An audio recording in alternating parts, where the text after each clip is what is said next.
Welcome, everybody, to another episode of the Unstoppable Podcast. I am your host, Ralph Graves Jr. I'm so glad you guys chose to listen to this podcast today. And I try to bring you, um, you know, some folks here that I think that you would enjoy talking to, because I certainly enjoy talking to them. And today I have none other than one of the finest authors I have ever met, I have ever read. I have the pleasure of knowing.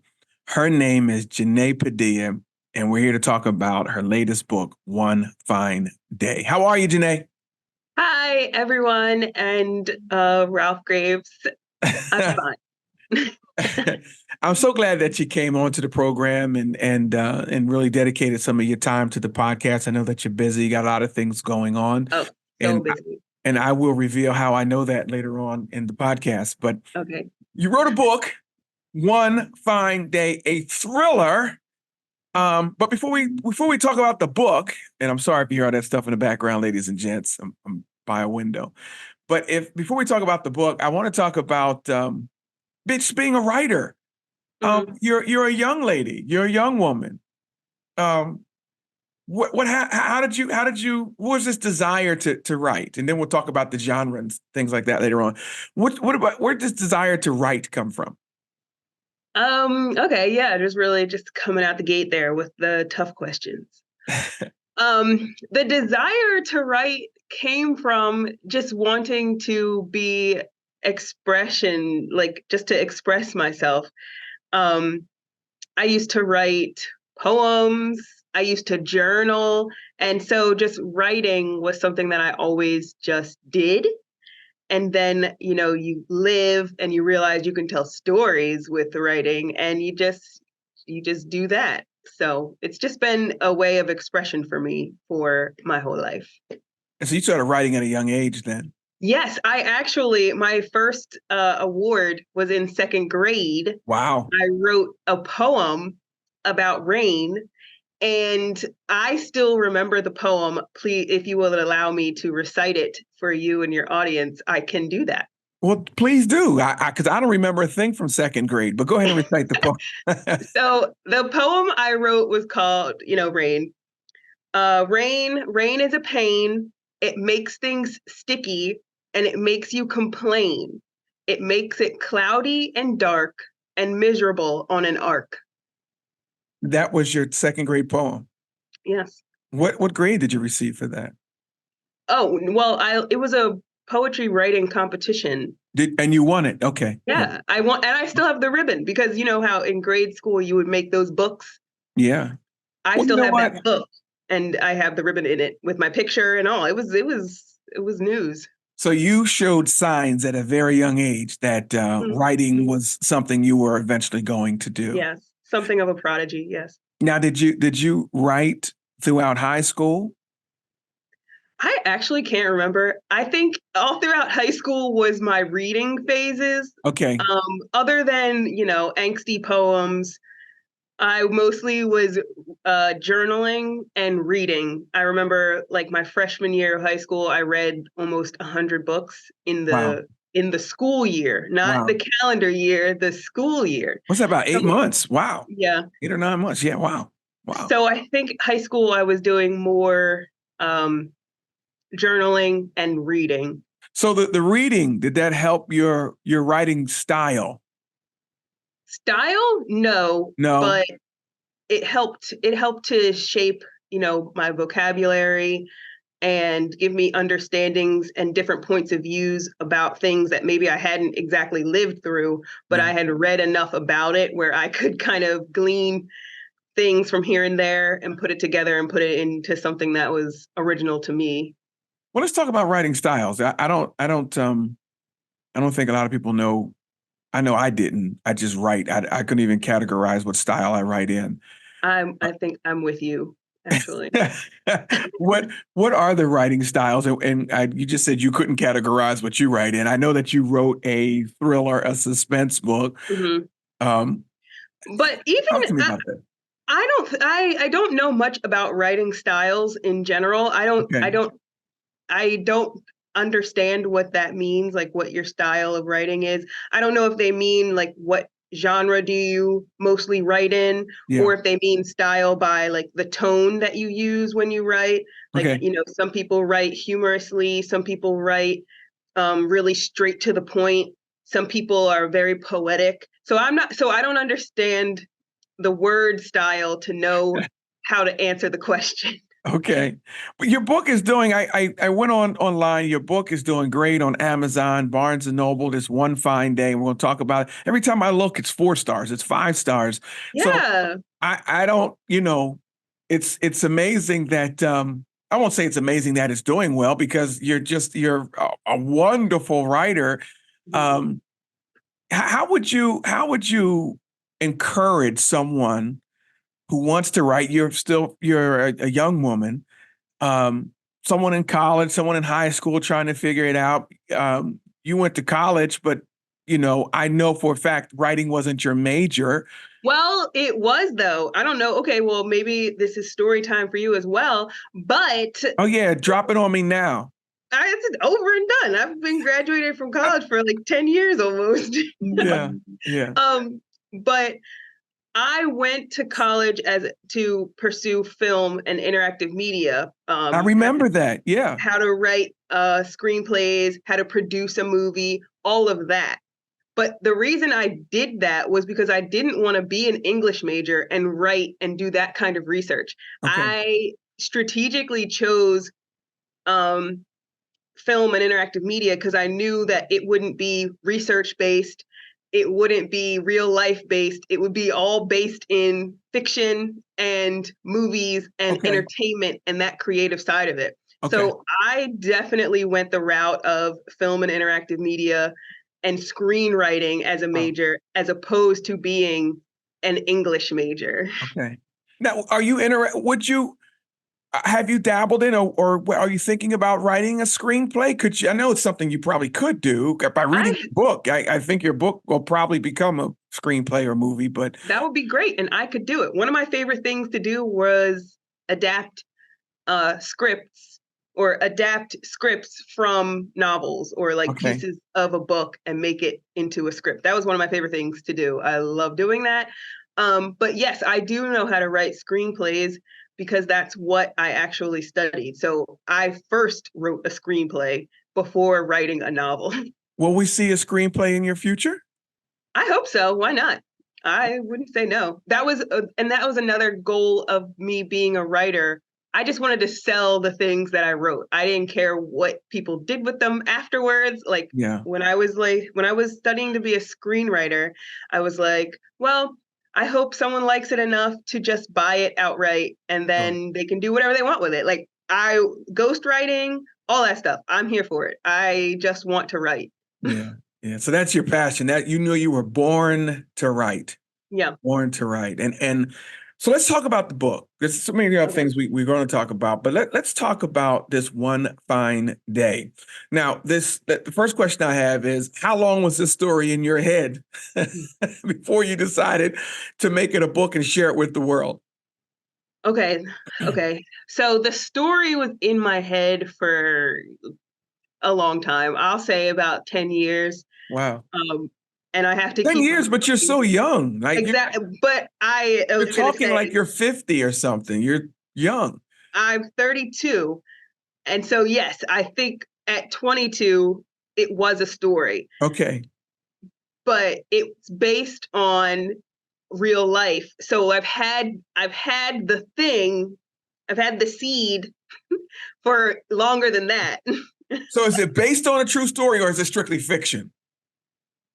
Um, Or, it's fiction. It's fiction, but there like the biggest part of the book. So the book is about a pact that that years down the line the person comes to collect on, and oh, so the okay. pact portion of it is based on real life, but everything that comes after that is all fiction. Okay.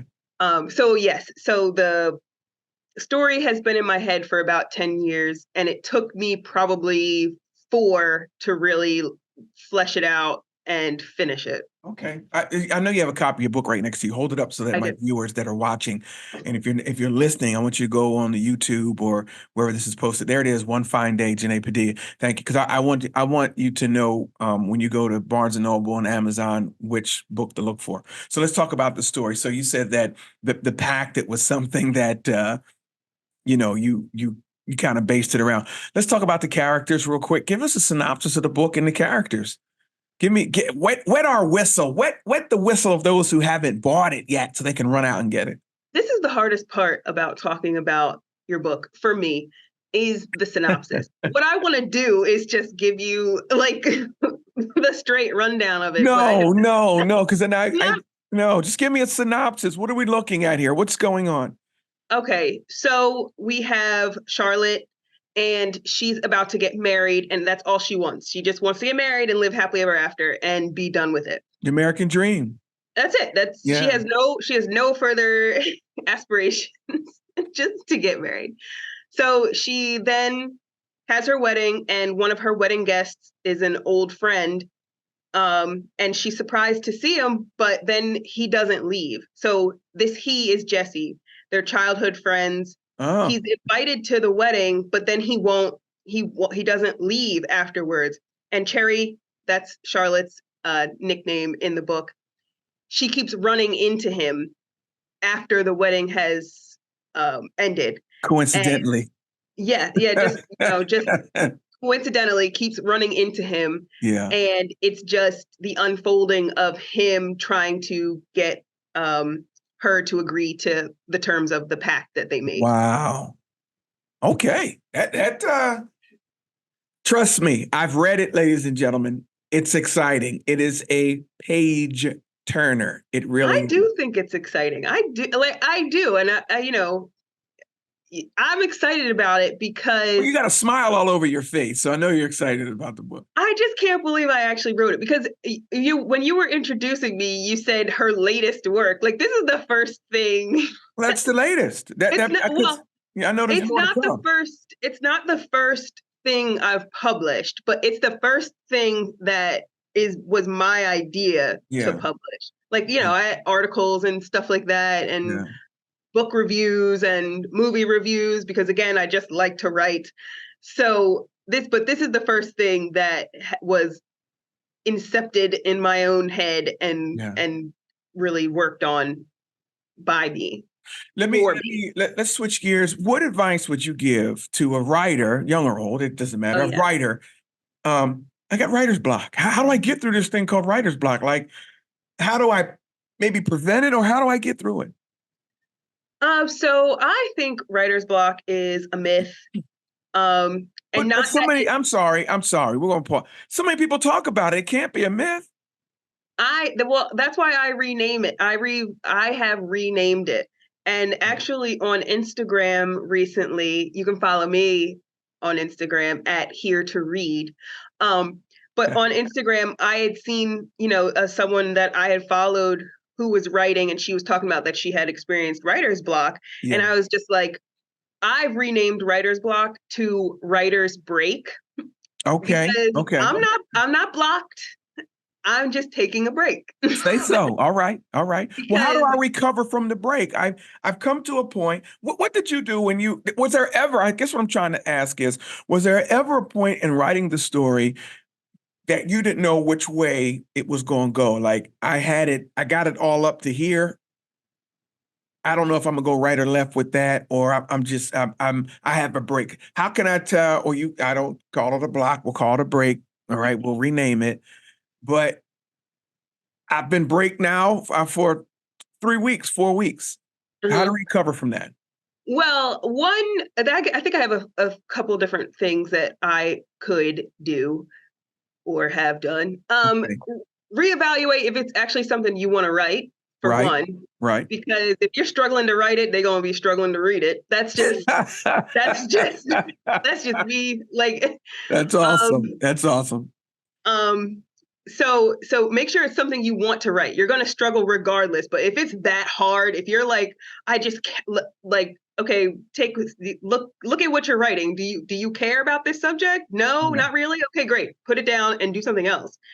So that's one way. But if you are interested in what you're writing and you still are finding yourself like just like coming up short, I would say while you take the break, you just put it away, but keep thinking about it. Okay. If you said, you don't know if they were gonna go left or right, you should be pretty comfortable with your characters where you can kind of like have a conversation with them. Yeah. Like ask them what do they want to do. You know what I mean? Like you're creating this character, you've created these characters, you've created a world, a situation. Talk to them.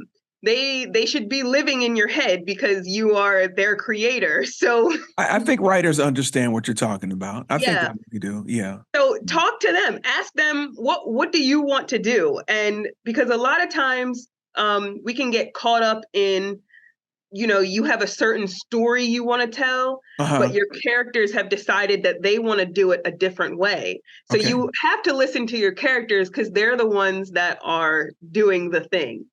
You'll frustrate yourself and end up writing in circles if you're trying to force something that doesn't work. Yeah. So I would say, just take a break, get up, walk, go do something else.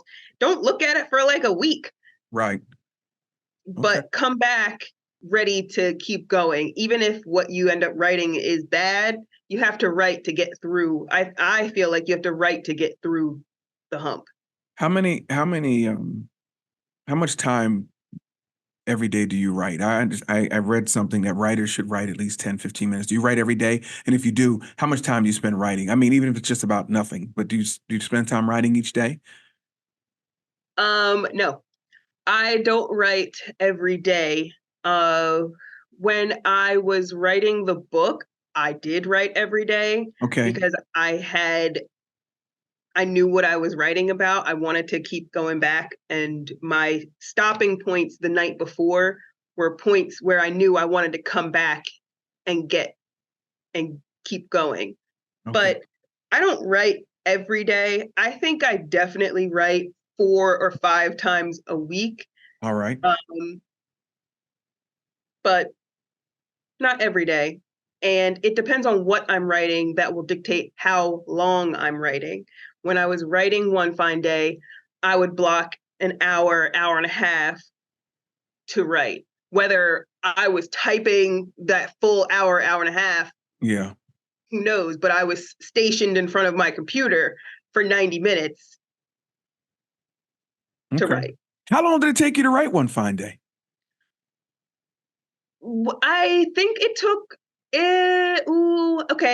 it started as a screenplay, and then I went back and rewrote it as a novel. So I would say that it didn't take me long once I really buckled down. There was a point where I was kind of just dilly-dallying with it. I was rereading it is what I was doing. I was rereading the screenplay, and I was saying to myself, wow, this is really good. Wow, I really like this. And then I said, oh, why don't you rewrite it to make it into a novel? And I said, Self, that sounds like a great idea. So after I read it, because I hadn't even finished the screenplay. That's why the idea is so old, because I never finished it. Okay. I kept writing and rewriting and reading and then stopping and then thinking about it and then rereading and then rewriting and then stopping and then forgetting about it. So it was this vicious cycle that I had caught myself up in. Yeah. And so I finished a reread and said, rewrite it in a novel form. Mm-hmm. And then I actually did it. And I think it took 9 months. Okay. So the 9-month period, you write it after experiencing the things you experienced, and you self-publish. Can you tell us about self-publishing? Because someone listening is thinking about self-publishing. First of all, if you're listening and you have a book inside you and you haven't written it, write it. And go ahead and write it. And Jenae will give you all of her stuff at the end if you want her to email you. But talk to us about the self-publishing process after you found someone. Talk to us about that. So first, before I even started looking for self-publishing companies, I finished the manuscript. So finish it first before I go shop it. Okay. Yes, just finish it because you want to make sure that you're happy with your product. For me, anyway, I wanted to Yeah. make sure I was happy with the story and finished it to the best of my ability before putting new eyes on it. Yeah. So finish the manuscript. They're going to ask you that anyway. They're going to ask you, so are you done? And if you say no, they're going to say, okay, well, go ahead and call us back when you're finished, which Yeah. makes sense. Like I'm a publishing company. I can't publish something that's not done. So But you anyway, called them. You called them when you were finished. You called a mhm. publishing. Did you do like a Google search for publishing companies or? Yes, I googled a few self-publishing companies and I found some.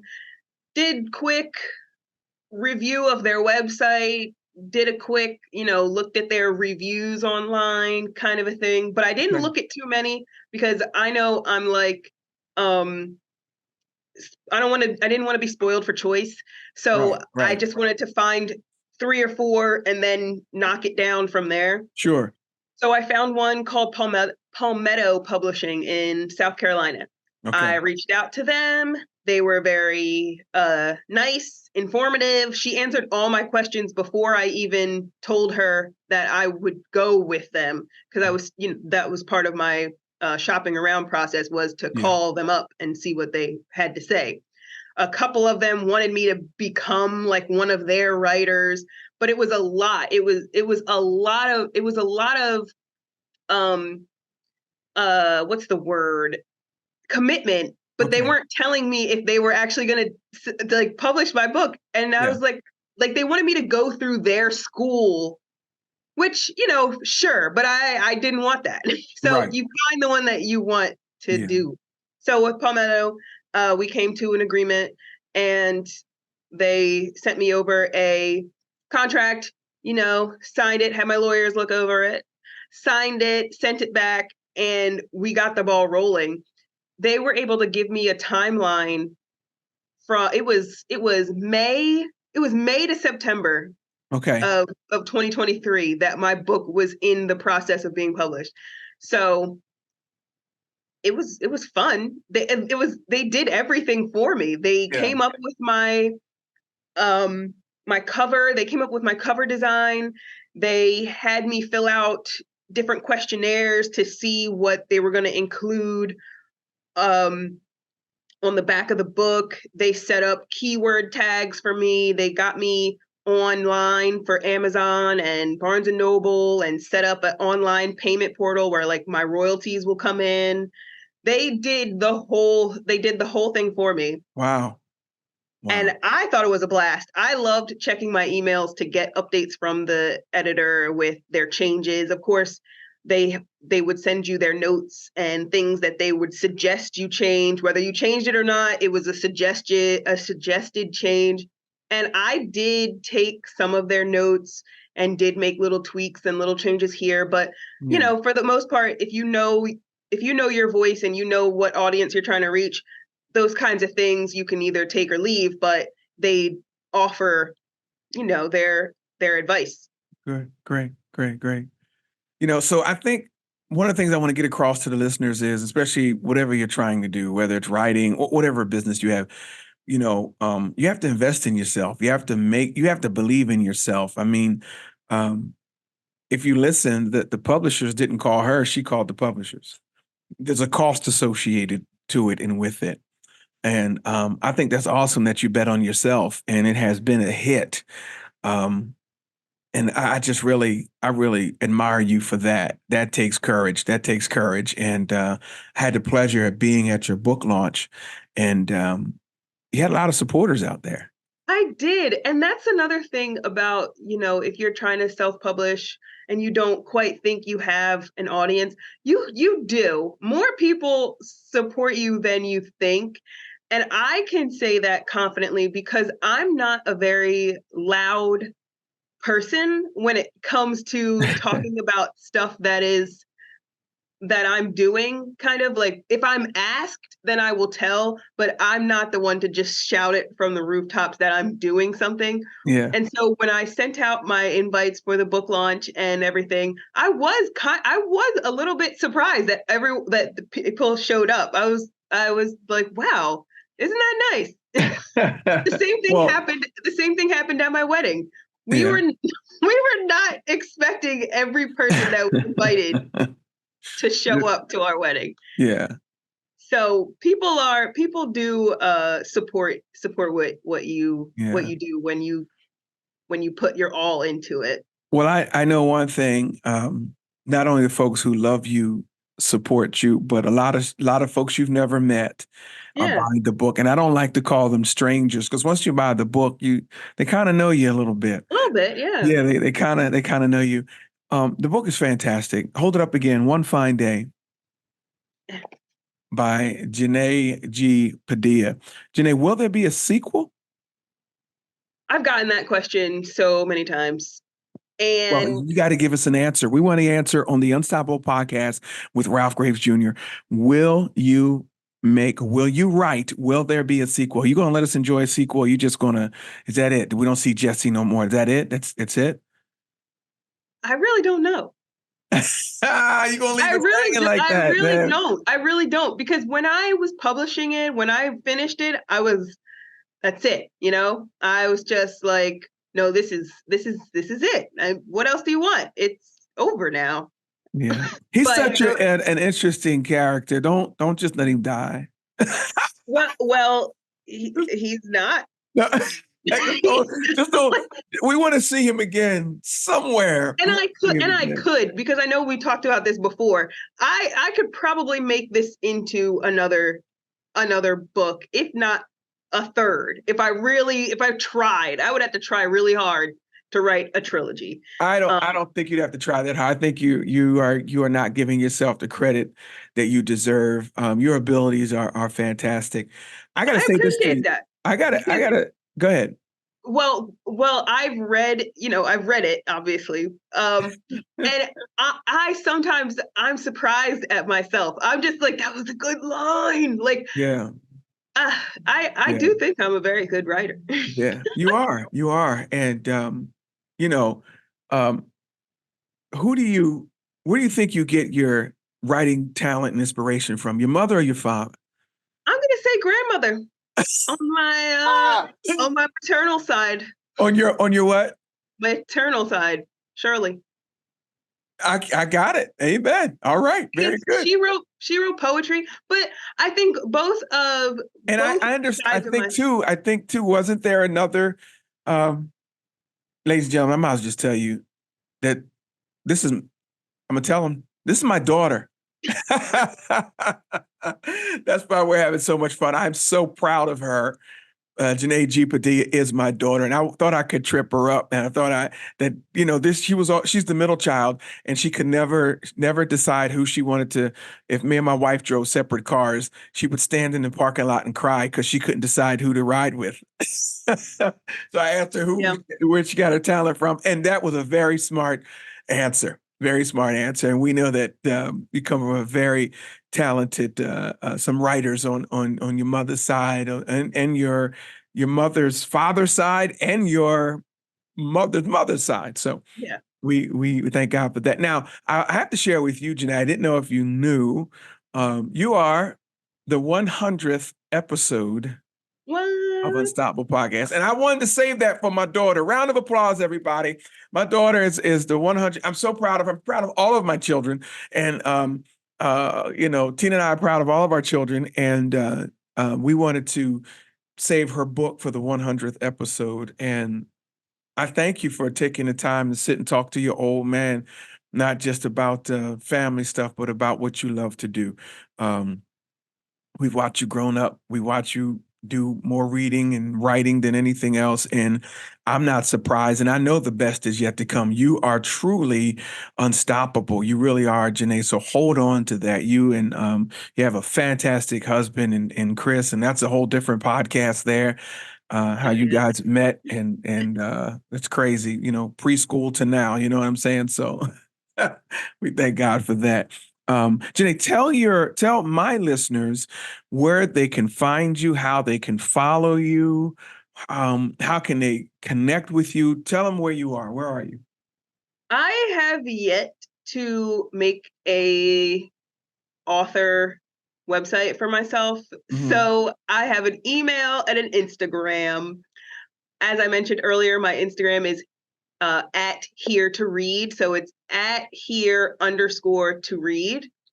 And then you'll see my face and then you'll know it's me. It also we can direct message you on that if we need to.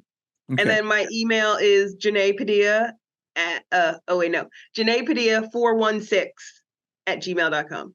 Jenae Padilla 416@gmail.com. Where can we get the book? More importantly, we love to talk to you, but I want to buy the book. Where can we get the book? So you can get this book One Fine Day from Amazon.com or BarnesandNoble.com. That's where it's available. And I'm in my local library as well. Yeah. Hey, writers, once you write a book, get in the local library. That's it. We could spend another 15 minutes on that, but I've got to let you go. Thank you for being who you are. Thank you for doing what you do. Will you come back to the program? I might. Well, I hope you do. I really hope you do. Guys, you've been listening to the Unstoppable Podcast. My name is Ralph Graves Jr. You too can find me on every social media platform there is at Ralph Graves Jr. And there's some products out there, some things out there. But thank you for being a part of it. Thank you for being so kind to us to where we made 100 episodes. I never thought we'd get here, but we are here. And it's because of you guys, the listeners and the viewers. Jenae, thank you for being a part of the program. And guys, remember, keep doing what you know you were purposed to do. And let's be unstoppable together. God bless.